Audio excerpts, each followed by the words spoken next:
let's talk about piece protection, okay? So when I said that, I meant let's talk about points. All right, why do we have points?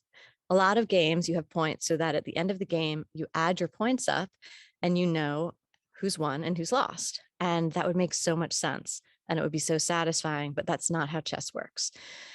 In fact, in one of my favorite games that I like to show by the first American champion, who was also the first world champion, except we didn't have a title of world champion back then, Paul Morphy. He's famous for a lot of his sacrificing games. And the sacrifice is you give up one piece for a reason, right? It's not a blunder, which is where you just give up a piece and go, oh no. All right, so in one of his games, he gives up his rook, his queen, and then he wins. So obviously, if a rook is 5, that's 10 points. You give up 2 of them, plus 9 for the queen. So that's 19 points. You'd think that he would lose if he's down 19 points, but he actually wins the game. So you can't use points to decide who wins and loses. We can use points to tell us what trades we want to make and what trades we don't want to make. So once again, we're over here. This queen is attacking this 5-point rook and this 3-point bishop. Well, she wants the 5-point rook anyway, because it's more, but let's be super careful, right? What happens if she takes this rook? Well, light square, dark square bishop can't get her, okay?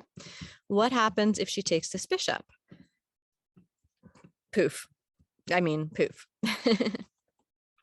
So that's not going to work.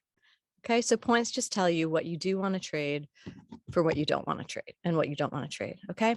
And then, of course, you have situations like you might have a bishop and a knight, and maybe, and this is a perfectly even exchange point-wise, but in terms of the position, this knight might be like kicking butt, right? It might be a super awesome knight to have on the board. And this bishop might be totally locked behind his pieces, okay? And obviously I'm not putting an example of that right here, which I could, but I'm not. So take my word for it. This is a bad bishop. It's terrible. You don't want it. And this is a great knight, highly superior.